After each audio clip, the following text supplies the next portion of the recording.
sa aking YouTube channel na Kuya Andy L. Ortiz. Welcome po kayo makinig sa kwentuhan natin. At huwag niyo po kalimutan mag-like at mag-subscribe. At huwag niyo rin po kalimutan yung ginawa ko pong Facebook page na Tatak Albularyo, Apo Andy L. Huwag niyo po kalimutan mag-follow doon. Maraming salamat po at God bless sa inyong lahat. May kwento lang muna po tayo. Meron pala ako kukwento sa inyo sa mga nanonood sa akin. Meron pala nagpagamot sa akin na ano ba ito? Sinabi niya kanina sa akin, nakalimutan ko na. Yes, may libangan na naman ako. Mega shoutout sa Thunder Strike. Tapos na ako maggamot eh. Mamaya magdarasal na ako. Bukas mananalangin ako. At ganoon din sa lahat ng iba kong pasyente. May kwento lang pala ako sa inyo. Yung pasyente, ang sabi niya, yung hindi ka pa, paano daw po tumawag, yung sinasabi nila pala, yun, naintindihan ko na. Ano daw yung nilalagay ko doon sa daliri ng tao, bakit daw sumisigaw? Sabi ko, posporo lang po yun. Depende kasi po, may ginagawa kong stick, minsan di ko na po nagagamit yun. Yung nasa pa daw, depende rin po. Pwede ko rin po gamitin yung balahibong putin manok. Pero hindi po gumagamit ng balahibong, yung pakpak ng manok na kulay itim. Puti lang po at saka yung stick. Pwedeng kamagong, nara. Yun, pwede ko po yung gamitin. Pwede posporo.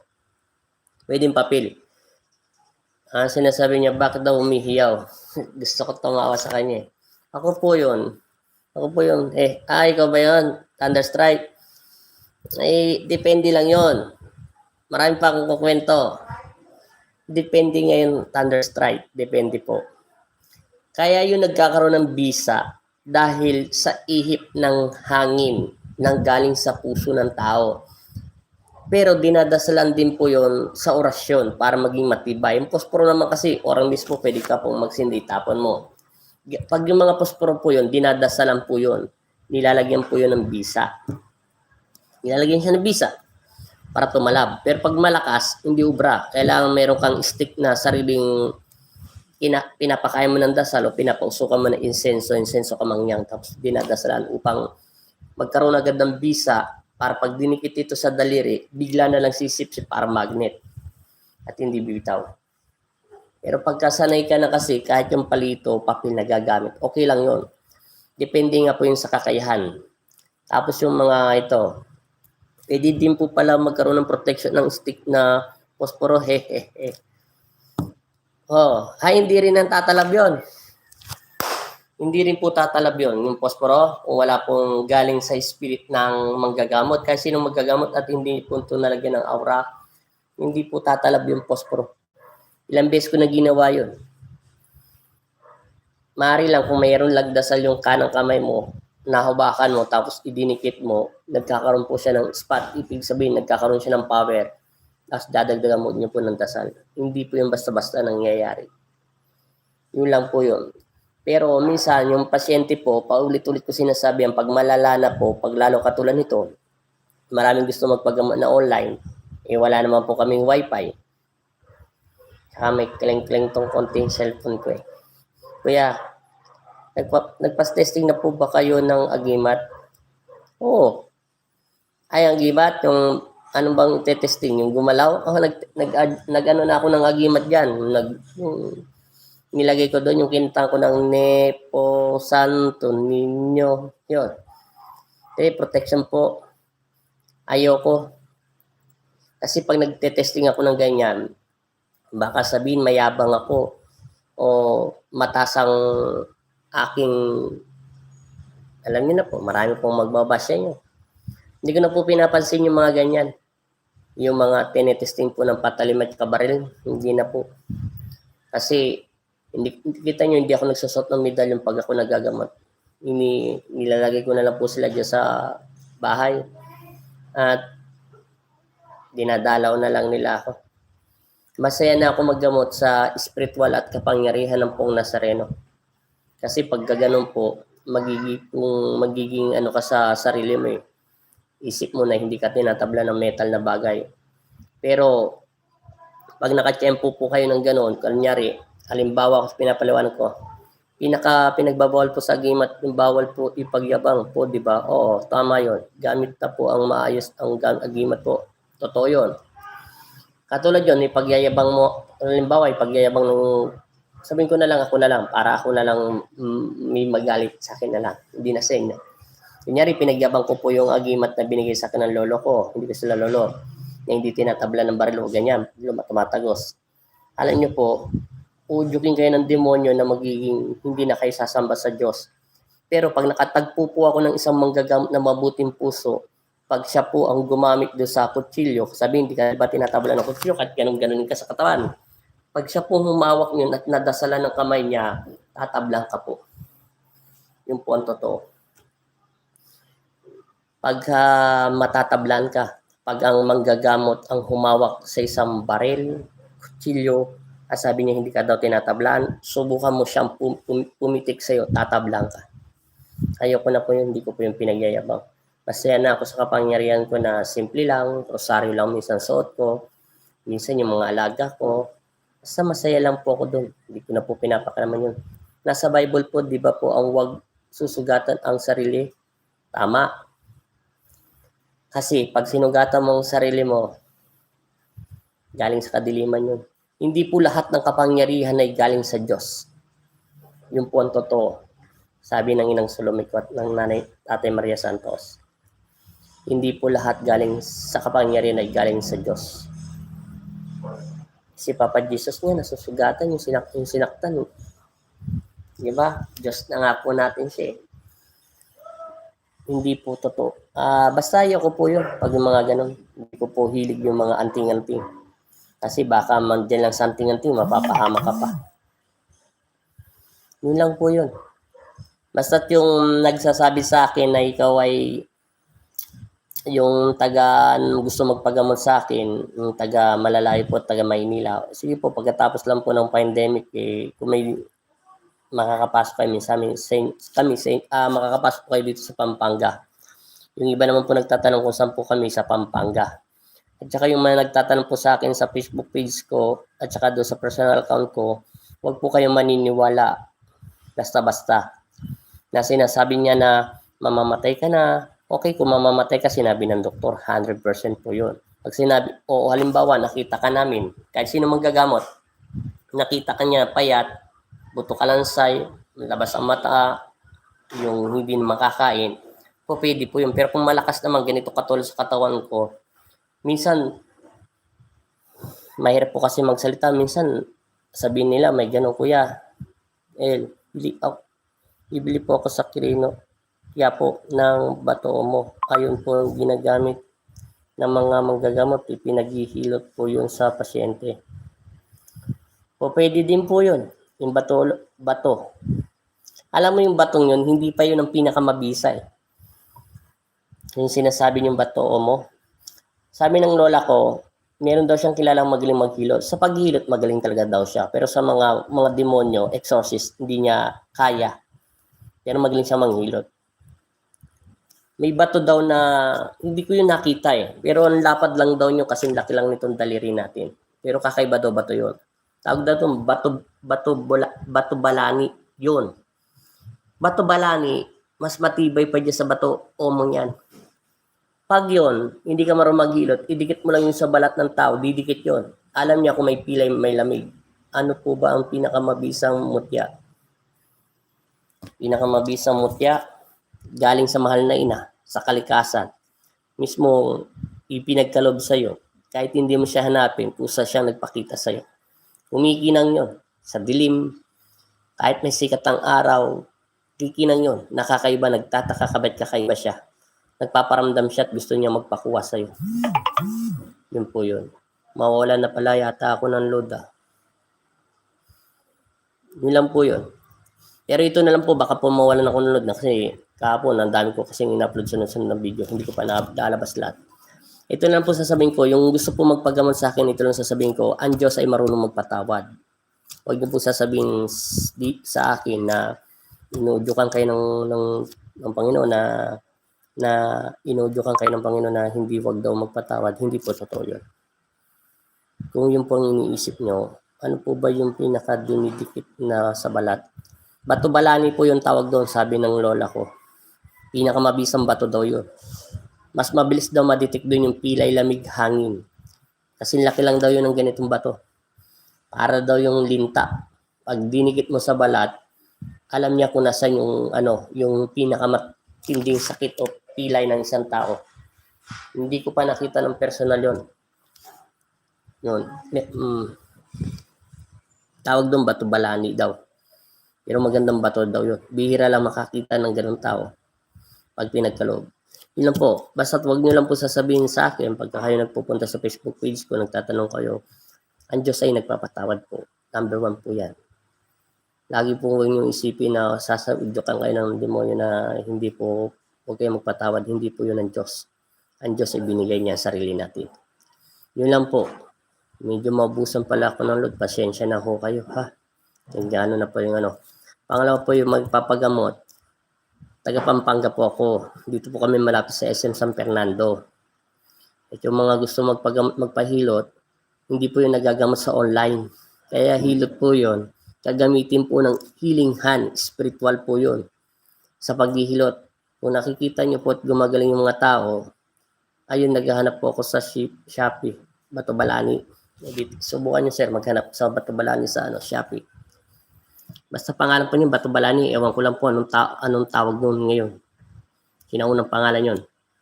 Basta't yun lang po yun. Kung magpapagamot kayo sa online na pagpahilot, di po kakayanin yun. Wala pa ako makita maghihilot na ginamit sa online, kundi personal. Yung kulam nga na barang na may subong dasal eh. Katilin niyo po yung si Salazar. Pinakain po siya ng dasal. Tinaningan siya ng doktor mamamatay. O kita niyo po, buhay po siya. Magkikita na po kami yun. Malapit na. Yun po ang ibig ko sabihin. Minsan, maging makontento tayo sa kapangyarihan ng Diyos. Ano man pinagkalob niya sa yung medalyon, kapangyarihan sa puso, yun na po para sa inyo. Kayo na lang po bahala magpa-improve nyo. At kung kulang pa, at alam naman ng Diyos yun, na ibibigay niya para sa inyong lahat. Huwag lang po tayo mainip. At saka yung mga ganong bagay ay kakaiba. Basta't lagi lang po tayo magdasal, huwag makakalimot. At medyo po ako maubusan ng load. Nakalimutan ko pala mega shoutout na lang dyan sa taga-Alaska, kay Christian, taga-Saudi, taga-USA na kilati Ila Kuya Raul at ikaw na Philippines Kata, tamsakdan na po. Mega shoutout din po. Para po mas maganda po ang bato mo kasi sa Balani, isa po pinakalawang daw po yun, yung bakal. Hindi po bakal yon. Yung Bato Balani, sino naman nagsabi? Ako nga, hindi ko pa nga nakikita yung Bato Balani yun eh. Bato talaga yon. Bato po yun. Sabi ng lola ko. Napakaganda daw yun. Hindi yung basta nakikita. Pinagkakalob lang. Kakaiba pong bato yon. Hindi po yung lumulubog sa tubig. Yung Bato Balani, may bakal po yun sa ilalim. Hindi po yun. Bato po yun. Lumulutang po sa tubig yun. Kaya nga tinatawag siyang magnet eh. Magnet siya sa balat ng tao. Para po siyang linta. Hindi yun lumulubog. Kahit hindi ko pa nakita, naintindi ko sinabi ng inang sulamig ko. Hindi karaniwang bato yun. Yung batong yun ay may sariling isip at buhay. Hindi po yun basta-basta na bato. Dati nga gusto ko makakuha niyan eh. Kaso ibinigay sa akin ng mga alaga ko na sila magnetiko. Dahil may kakaiba daw lakas sila magnetiko kaysa sa doon. Ang hilot lang po yun. Hindi yun lumulubog sa tubig. Sa lupa, pag nilapag mo siya, magaan yung kung anong kulay ng lupa, ganun din po yung magaan yung para po yung may tuko. Kaya nga po hirap yun, makita. San Benito po naman po ba ang pinakamabisang medalyon? Para sa akin, mas maganda po yung medalyon, San Benito. Tsaka yung Apo Kristo. Mas maganda po yan pag sila dinadasalan. Philip Qatar, tamsakdan na po. Mega shoutout po sa inyo, sir. Yun lang. Kaya yung sinasabi nila, sa San Miguel Arcangel, so, pwede din po yan. Maganda yan pag nabuhay po yan. Para lagi kayo may protection sa mga panganib sa buhay nyo. Yan lang po yun, pinakamaganda. Basta't lagi lang po tayo magdasal. Yung gusto matuto sa paggagamot, mas maganda ibinigay ng una, siyempre ang Diyos number one, pero binigay po talaga ng manggagamot. Or sa San Miguel Santiago po. Depende nga yun, thunderstrike, depende nga po kung paano pagbuhay. Ano pa yan, kay San Benito pa ho yan, maganda din po yun, pinakamabisa. Kay San Angkarangil pa yun, maganda rin po yun. O San Miguel, maganda rin po yun. Lahat po yan maganda. Depende nga po sa pagbuhay. Yung nagtatanong pa pala sa akin ng nag-ano pala sa Facebook page ko, napapanood niya ako sa YouTube channel ko, na naggagamot din po siya. Sinasabi niya ni, bakit ganon? Ito pa pala ito, naalala ko na po. Diba ito pong daliri nyo? Sinasabi niyo po yan o. Sinasabi niyo po itong guhit na dito, na yan, ay pantay, di ba po? Pantay. Yan, pantay. Binaluktot ng katawan ko yan. Sabi daw po, mahaba daw itong kanan, ay kaliwa. Gabay niya po po yan. Sabi ko, kung gabay mo yan, sasalin sa katawan mo, malinis. Kita nyo, wala po akong suot na agimat o anting-anting. Yan. Pantay po yan. Ngayon, magsusuot po ako, kasi ito, hindi ko naman po nasuot kasi sila magnetiko. Susuotin ko po sila. Ay, nakasuot pala sila sa akin ngayon. Hindi ko pala natanggal.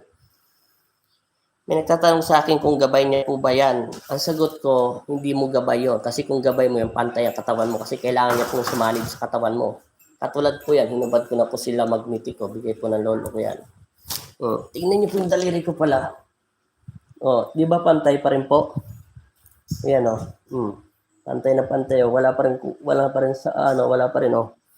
suot man po yan at hindi suot, kailangan magpantay po ang daliri ng isang tao. Kasi ang gabay po, pag sinasabing gabay, kaya nga po siya gabay. Ayaw na ayaw kanya masaktan. Ibig sabihin po, pag hindi po pantay ang isang humihina po ang spiritual nyo, sumasakit po ang ulo nyo. Yun po yun. Katulad yan, kahit suotin ko siya o hindi ko siya susuotin, magiging pantay po ang daliri ko. Yung pala yung nagsatanong sa akin. Sabi ko sa kanya, manood ka, papa-explain ko sa'yo. Kahit itong kamay ko, minsan, sinisilip ko yan. Pantay yan, kahit suot ko siya o hindi. Pag humaba pong bawat isang daliri ko yan, ibig sabihin, ang espiritu may nananakit po sa inyo. Kasi ikaw, naggagamot ka na. Mahina pa ang spiritual mo, kaya ka po napapasukan. Or San Miguel, Santiago po. Depende nga, thunderstrike, kung anong gusto mo na medalyon. Ito, hindi naman ito medalyon suot-suot ko. Depende. Yun po sinasabi ko sa inyo. Depende po sa mga nagdarasal at magtuturo. Diba sabi ko nga sa inyo, sir, ulit-ulit ko to sinasabi sa mga gusto matuto. Mas maganda may talaan po. Pag may talaan ka, 99% hindi ka matatalo ng magkukulam, mambabarang, may subo o exorcist dahil meron kang protection sa katawan. Pero kung nag-aaral po kayo, nasa 75% lang ang kapangyarihan. Dahil bakit po? Dahil hindi niyo pa nakakalaban ang demonyo. Ibig sabihin, hindi ka papapasa. Ibig sabihin, hindi mo siya makikita o mararamdaman kasi alam niya na mahina pa ang iyong spiritual. O kahit mag-aaral ka ng 75% ka na, dadaan ka pa rin po sa ilang taon. Hindi po yan 49 days, 69 days, 100 days. Ako nga sinubuan hindi ko pinag-aralan, binigyan na ako ng kapangyarihan ng inang sulong ko, sinali na nila lahat sa akin Inabot pa ako ng 1 taon at 6 na buwan bago ko nakompleto ang lahat ng dasal sa katawan ko. Kita nyo, tagal po, 2 years ako. Pero unti-unti naggagamot na po ako. Kahit nga matagal na ako naggagamot, dito sa Pampanga, 4 years na mahigit, doon pa sa lola ko, wala pa rin akong tiwala sa sarili ko kasi hindi ko pa natatanggap ang totoong kapangyarihan na pinagkakalob sa akin ng lolo ko. Nasa lola ko pa lang ako. Wala pa sa lolo ko. Dahil napakainit yun. Yung pong sinasabi ko, kung gusto nyo po maggamot, hindi lang po 45 days ang gagawin nyo. Huwag nyo pong madaliin. Magdasal lang kayo na magdasal, manalangin kayo manalangin sa Diyos, tumulong lang sa kabutihan, kahit may nagbabasya sa inyo, etc. Kahit may ibagsak kayo, huwag po kayo maniwala sa kanila dahil ang Diyos lang ang magbibigay ng kapangyarihan. Yun lang po ang sinabi sa akin. Ako nga naiinip na nga ako doon sa kapangyarihan na hinihintay ko Tinigilan ko na kasi masisira ng ulo ko dahil pinapangarap ko yung kapangyarihan ng lolo ko Nainip ako. pinabayaan ko na siya. Yun po yung thunderstrike. Kaya sinasabi ko sa iyo, kahit 49, 69 days, 100 days, ako nga 1.5 o 1 taon at 6 na buwan. May subo na ako, mayroon pa akong mga nakabaon ng medalyon sa katawan ko, pero wala akong tattoo ha. Wala, kahit isa. Meron akong pinakain, meron pa akong dasal sa pagkain ko, sa katawan, meron pa akong dasal sa physical, spiritual ko, at kaluluwa ko, at sa mga anghel kong nakapaligid sa tagiliran ko, ng mga anghel ng Diyos, may mga pagkain pa yan, sila magnet ko, may pagkain pa yan.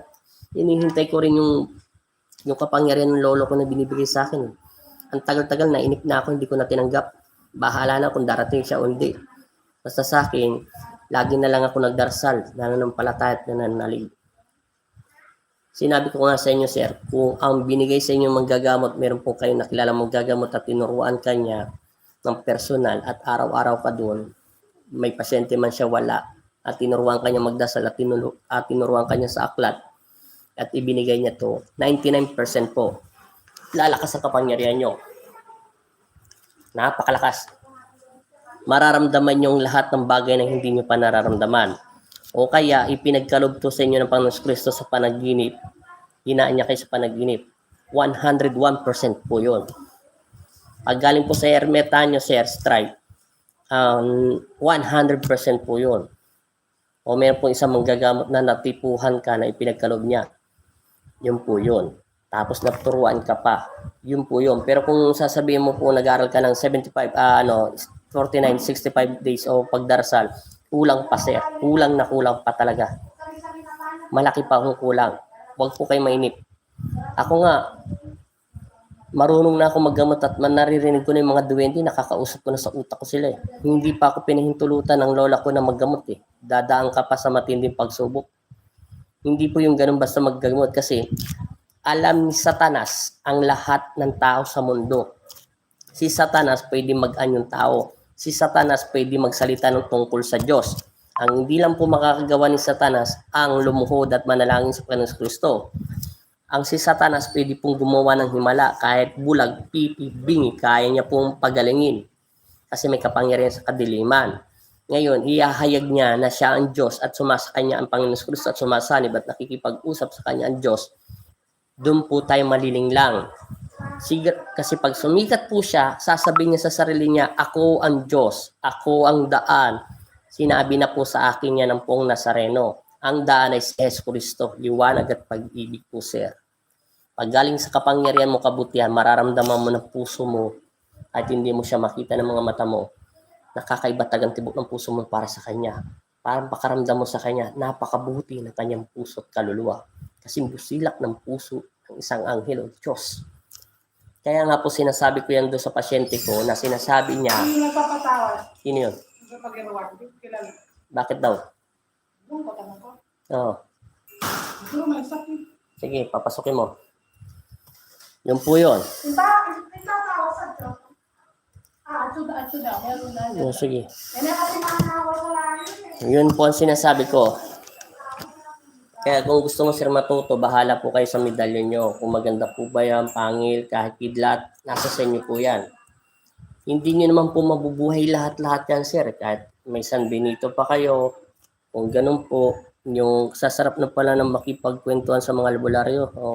Marami kayong bagay pang matututunan. Kung makakita kayo po ng mga albularyo, mega shoutout Margin, Torque, pwede po ba ako magpaturo kuya?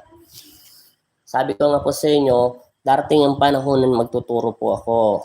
Yung ituturo ko, yung tinuro sa akin ng aking ama. Basta ang sinabi niya lang sa akin dati, yung nag-aaral pala ako, hindi pala ako nag-aaral, tinuruan niya ako. Huwag po tayo makakalimot sa panalangin, magtiis kung sino ka, tanggapin kung ano ka, kalimutan ang nakaraang buhay at binago ka na ng Diyos. Kasi kung hindi ko binago ang sarili ko, nananatili pa rin akong nagdadrive ng tricycle o nagbubuhat sa Divisoria. Diba, lagi ko po ito kinukwento sa inyo, hindi po para ako maawa sa inyo.